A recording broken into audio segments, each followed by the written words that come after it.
Lady DJ అమ్మాయిలు వచ్చేశారు. ఇక డీజే టిల్లుకి చిల్లే. పూర్తి వివరాలకు చదవండి రేపటి సాక్షి హైదరాబాద్ ఎడిషన్. మానవతరాయ్ గారు చెప్పండి, కేసీఆర్ అని మొక్కల్ని లేకుండా చేసేస్తానని రేవంత్ రెడ్డి గారు అనడం కానీ, అలాగే కేటీఆర్ గారి మీద ఇష్టారీతిలో కేసులు పెట్టడం కానీ, ఇవన్నీ ఏం సంకేతాలు ఇస్తున్నాయి? ఇవన్నీ కూడా కావాలని చేస్తున్నారు అని చెప్పి బీఆర్ఎస్ వాళ్ళు కానీ బీజేపీ వాళ్ళు కానీ విమర్శిస్తున్నారు. మరోవైపు మహారాష్ట్ర ఫలితాల ఎఫెక్టు మీ మీద ఏ రకంగా ఉండబోతోంది? మీ 6 గ్యారెంటీలు అమలు చేయలేదన్న విషయం వాళ్ళకి తెలిసిపోయిందని చెప్తున్నారు. మీరేమంటారు? దాని ఉద్దేశం ఏంటంటే తులసి వనంలో గంజాయి మొక్కల్ని వేరు వేస్తామని అర్థం. దానివల్ల ఎందుకు తెలంగాణ 10 ఏళ్లలో తెలంగాణ ఉద్యమాల గడ్డగా ఉన్న తెలంగాణ రాష్ట్రంలో 10 ఏళ్లు మాదక ద్రవ్యాల సరఫరా ఆ వ్యవహారాలతో మునిగిపోయింది. దానిలో యువత పెడదారి పట్టింది. స్కూళ్ల స్థాయి కూడా గంజాయి, హెరాయిన్ లాంటి మనం చూసాము, వార్తలన్నింటినీ కూడా చూసాము. కాబట్టి వారి ఉద్దేశంలో ముఖ్యమంత్రి గారు రావడంతో గంజాయి నిషేధించే కార్యక్రమాలు, పటిష్టమైన చర్యలు, మాదక ద్రవ్యాలు లేకుండా చర్యలు చేపట్టారు. కాబట్టి మాటల ప్రసంగంలో ఆ విధంగా మాట్లాడారు. అయినా కానీ ఇంత అవినీతి, ఒక పక్క కాళేశ్వరంలో అవినీతి వచ్చు, ఫోన్ ట్యాపింగ్ లో అవినీతి వచ్చు, ఫార్ములా 1 రేసులో 55 కోట్ల అవినీతి వచ్చు. ఈ ఉచ్చులతో బీసుకుపోతున్నటువంటి కేసీఆర్ గారు పైన గతంలో మేము పోరాటం చేసాం. ప్రజలు మమ్మల్ని నమ్మారు. మా ప్రజల నమ్మకాన్ని మేము జవాబుదారీతరంగా ఉంటాం. ప్రజాధనం దుర్వినియోగం అయింది. ప్రజాధనం దుర్వినియోగం కాబట్టి మేము ప్రజల్లో పోరాటం చేసిన అంశాలపైన ప్రజలు కాంగ్రెస్ కు అవకాశం ఇచ్చారు. కాబట్టి ప్రజల నమ్మకాన్ని మొమ్ము చేయకుండా అంటే కక్ష సాధింపు కాదు, వాళ్ళు పెట్టే పేరు కక్ష సాధింపు. ఇది జరిగిన తప్పులు, అవినీతి పైన చట్ట ప్రకారం చర్య తీసుకునే చర్యలు జరుగుతున్నాయి. కాబట్టి ఆ విధంగా మాట్లాడి ఇట్లా అవినీతిమయంలో కూరుకుపోయిన ప్రభుత్వాన్ని పార్లమెంట్, గత కేసీఆర్ గారిని పార్లమెంట్ ఎన్నికలు చూసాం. లేవలేకుండా జాకీలు పెట్టి లేపినా లేవలేని పరిస్థితి. దాదాపు 9 స్థానాల్లో డిపాజిట్ రాలేదు. ఒక ఉద్యమం పేరుతో అధికారంలోకి వచ్చిన పార్టీ 105 స్థానాలు, 2018లో 108 స్థానాలు, అంటే మా స్థానాలు కూడా కలుపుకొని 108 స్థానాలు సాధించిన కేసీఆర్ పార్టీ మరి ఏ విధంగా పడిపోయింది పార్లమెంట్ మొన్న వచ్చేసరికి అంటే ప్రజలు పూర్తిగా తిరస్కరించారు. మేము ఎట్లాగూ సంక్షేమ పథకాలు అమలు చేసి తీరతాం. దాదాపు ఇప్పుడు 6 గ్యారంటీల్లో దాదాపు 98% తీర్చడం, ఇంకా 2, 3 ఉన్నాయి. అవి కూడా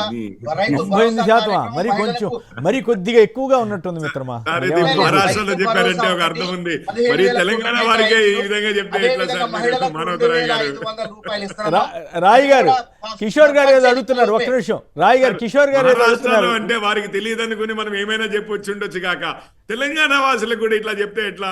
అసలు ఏకంగా మీరు రైతులకు ఇచ్చినదే చూడండి, కౌలు రైతులకు ఇచ్చింది 15,000 ఏమన్నా చేశారా? రైతులకు రైతు భరోసా ఏమైనా చేశారా? సమాధానం చెప్పండి. అదేమైనా చేశారా? కిషోర్ గారు సమాధానం చెప్పండి. మానవతరాయ్ గారిని సమాధానం. మహాలక్ష్మి బస్సు పథకం కింద, ఉచిత బస్సు పథకం కింద 37 కోట్ల మంది ప్రయాణించారు. 3,000 కోట్ల ఆదా చేసుకున్నారు. అదే విధంగా సబ్సిడీకి సిలిండర్లు 500కే సిలిండర్లు ఎంత మందికి ఇస్తున్నాం అంటే 45 లక్షల మందికి ఇస్తున్నాం. అదే విధంగా 49 లక్షలకి గృహజ్యోతి పథకం కింద ఉచిత విద్యుత్ ఇస్తున్నాం. మేము ఇవ్వాల్సినవి 2,500 ఇస్తాం. 11 నెలలు అయింది, ఏడాది పూర్తయింది 7వ తారీఖుకి. తప్పకుండా మీరు ఏలెత్తి చూపకుండా మరోసారి అధికారంలోకి వచ్చే విధంగా పరిపాలిస్తాం. ఈ సంవత్సరం, ఈ ఏడాదే 4.5 లక్షల ఇల్లు, 5 ఏళ్లలో 20 లక్షల ఇందిరమ్మ ఇల్లు కట్టి మళ్ళీ ఎన్నికగా పోతాం. మరి బీఆర్ఎస్ పార్టీ కట్టిందా డబుల్ బెడ్రూమ్ ఇల్లు? వాళ్ళు కట్టిందే కడతామని చెప్పింది 2,91,000 ఇల్లు కడతామని చెప్పి 1,50,000 ఇల్లు కూడా పూర్తి చేయలేదు, లబ్ధిదారులకు కూడా ఇవ్వలేదు. ఇది కాంగ్రెస్ గారంట. మీరు ఎట్లా అధికారంలోకి వస్తారు? బీజేపీ వాళ్ళు బయ్యారం ఉక్కు ఫ్యాక్టరీ నిర్మించారా చెప్పండి? లేకపోతే Warangal Kazipet railway coach factory తరలించకపోయారు, దానికేస్తారా? మొన్న బడ్జెట్ లో నయా పైసా ఇవ్వనోళ్ళు. అదే విధంగా మొన్న వరదల్లో జనం కొట్టకపోతే వచ్చేసి హెలికాప్టర్లో తిరిగేసి 10,000 కోట్ల అంచనాలు వేసుకుని ముష్టి పడేసినట్టు 400 కోట్లు ఇచ్చినందుకు మీకు ఓట్లు వేస్తారా? ఏమి ఇచ్చారు చెప్పండి? రైల్వే ప్రాజెక్టులు ఇచ్చారా? ఏమి ఇచ్చారు? ఇవ్వాల్సిన డబ్బులే ఇవ్వట్లేదు. సంవత్సరంలో మీరు ఇచ్చిన డబ్బులు ఎంత అంటే న్యాయబద్ధంగా రావాల్సిన డబ్బులు 10,000 కోట్లు రావాల్సిన డబ్బులు ముష్టి 2,000 కోట్లు కూడా ఇవ్వలేదు ఇప్పటి వరకు. కాబట్టి మీకు ఎట్లా అధికారం ఇస్తారు చెప్పండి? ఆలోచన చేయండి. మీరు మోసం చేశారు. తెలంగాణని మొదటి నుంచి మోసం చేసుకుంటూ వస్తున్నారు. తెలంగాణ ఏర్పాటునే కించపరిచారు. ప్రజల దృష్టిలో ఆ విధంగా ఉంది. పాపం మీ చీకటి రహస్య మిత్రులు బీఆర్ఎస్ వాళ్ళు సహకరించబట్టే పార్లమెంట్ ఎన్నికల్లో ఆ స్థానాలు వచ్చినాయి. అది గుర్తుపెట్టుకోండి. రేపు స్థానిక సంస్థల ఎన్నికల్లో మీదేందో, మీ శక్తి ఏందో, మీ సమర్థత ఏందో బయటపడుతుంది. కాబట్టి ఆలోచన చేయండి. మీ ఇష్టం పకటకల్లు రైట్. కనబడకండి. ఇంకొక మాట గాల్లో చెప్పండి, పేగమళ్ళు కట్టకండి. ఇంకొక మాట చెప్పండి. ఇప్పుడు లగచర్ల దాంట్లో రేవంత్ గారి కుటుంబానికి సంబంధించి బావమరిదో ఎవరి మీద ఆరోపణ చేశారు. అలాగే ఇప్పుడు ఏదో భూదందా అంట, 10,000 కోట్ల భూదందా జరిగింది రాయదుర్గంలో. దాంట్లో ముఖ్య నేత బ్రదర్ని కలుపుకుని వెళ్ళిన అమాత్యుడని రాస్తున్నారు. ఎంతవరకు వాస్తవం దాంట్లో? అన్ని పుకార్లు, ప్రజల్లో అపోహలు సృష్టించే ప్రయత్నం. ఆయన సుజన్ రెడ్డి సొంత బామర్ది కాదు. కేటీఆర్ గారికి రాజేందర్ రాజ్, పాకల నాటి రాజేందర్ లాగా బామర్ది కానే కాదు. ఎక్కడో తోక విడిచిన బంధువు. బీఆర్ఎస్ నాయకుడు కందాల ఉపేందర్ రెడ్డి పాలేరు మాజీ ఎమ్మెల్యే అల్లుడు ఆయన. అదేవిధంగా ఆయన లీగల్ నోటీస్ ఇచ్చి క్రిమినల్ కేసు కూడా కేటీఆర్ మీద నమోదు చేసిన నాంపల్లి కోర్టులో. గతంలో బీఆర్ఎస్ పార్టీలో కూడా 1000 కోట్లు కాంట్రాక్ట్ చేసిండు ఆయన. మరి అప్పుడు లేనటువంటి చుట్టరికం ఇప్పుడు ఎట్లొచ్చింది చెప్పండి? కావాలని రాజకీయంగా కృత్రిమ పోరాటాలు చేసే ప్రయత్నం చేస్తారు. అసలు అమృత్ పథకం అనేది 2015లో ప్రారంభమైతే మన వీళ్ళ కేసీఆర్ గారి హయాంలోనే టెండర్ల ప్రక్రియ పూర్తయింది. అది మొత్తం కూడా 3,000 కోట్లే, 8,000 కోట్ల అవినీతి అని చెప్తున్నారు. ఆయన కేటాయించింది అంత, అందులో 1,100 కోట్లు ఆ సుజన్ రెడ్డికి వచ్చి. అది కూడా ఎట్లా? ఆయన ఒక భాగస్వామి, ఒక కంపెనీలో ఒక భాగస్వామి ఆయన. వాళ్ళు దక్కించుకుంటే అందులో భాగస్వామిగా ఉన్నందుకు ఇక ఈయనే మొత్తం చేస్తున్నట్టు జనాల్లో విష ప్రచారం చేసే ప్రయత్నం చేస్తారు. లగచర్ల ఘటన కూడా అంతే.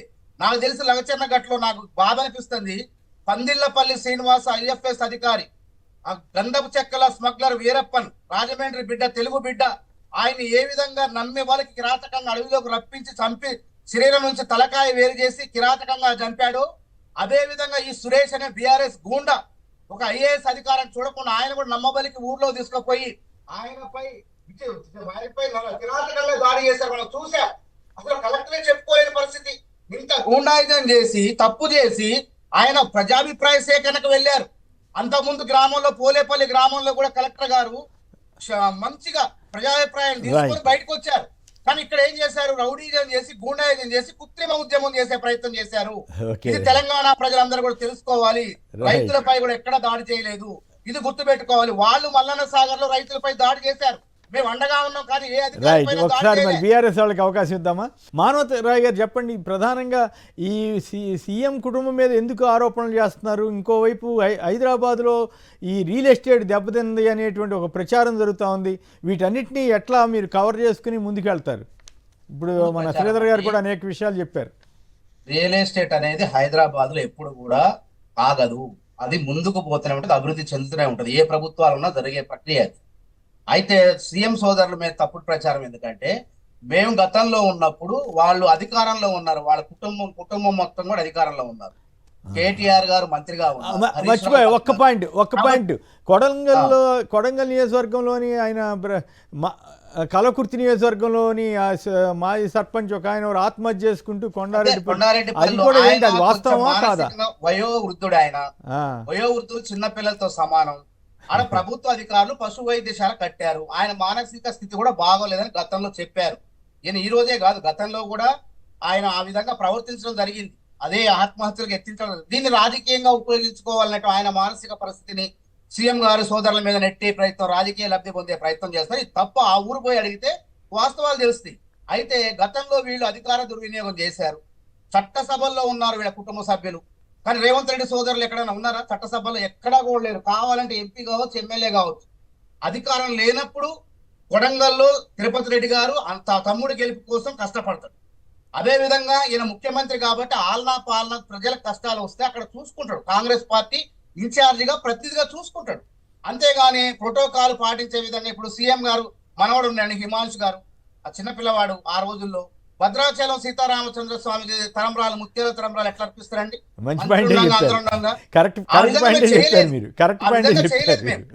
అంటే హిమాంశు తిరుపతి రెడ్డి గారు ఒకటేనంటారు అట్లయితే? నేను చెప్పేది అండి, అంటే ఒక చిన్న పిల్లవాడు అధికారం ఉండగా ఆ కుటుంబంలో ఒక చిన్న పిల్లవాడు అధికార దర్పంతో అంత అంగబలం వేసుకొని ప్రభుత్వ అధికారులు వేసుకొని సీతారామచంద్ర స్వామికి ముత్యాల తరంబ్రాలు అర్పించిండు. మరి ఇది గుర్తురాలేదా వాళ్ళకి? వీళ్ళు ఏమైనా చేశారా? ఎక్కడన్నా చట్టసభల్లో ఉన్న కలెక్టర్ని ఎవరైనా కలవచ్చు అండి, మీరైనా కలవచ్చు, ఎవరైనా కలవచ్చు.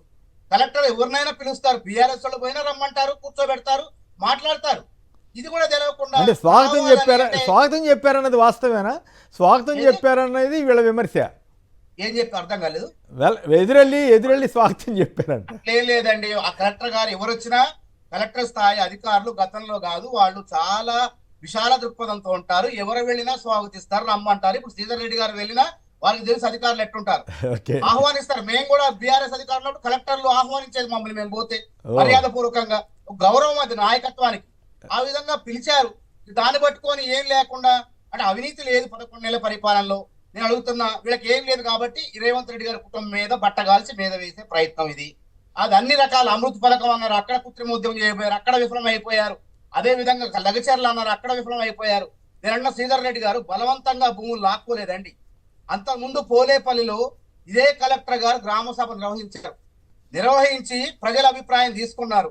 50% మంది మేము భూములు ఇస్తామన్నారు, 30% మంది మార్కెట్ ధర కావాలన్నారు, ఒక 20% మంది మేము ఇయ్యం వ్యవసాయం చేసుకోమన్నారు. ఇంకేమైనా జరిగిందండి అక్కడ? కలెక్టర్ ఆ ఊరు అయిపోయింది, ఈ ఊరు వచ్చారు. ఈ ఊర్లో ఏం జరిగింది? దౌర్జన్యం జరిగింది. ఇది దాచిపెడుతున్నారు మీరు.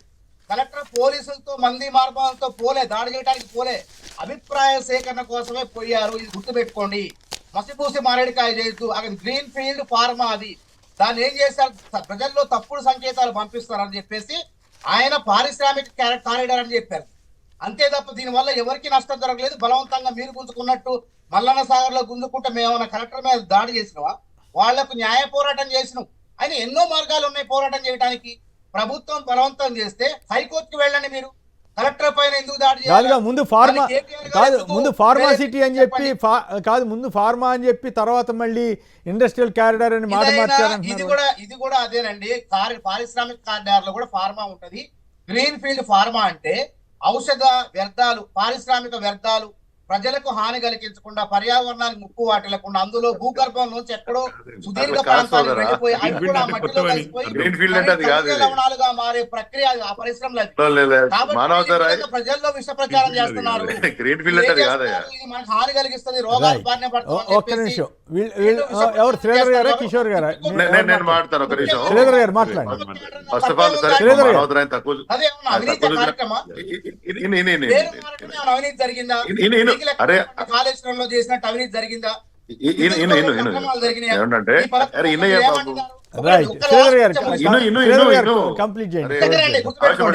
ఇప్పుడు కమిషన్లు తీసుకున్నారు అంటున్నారు మీరు.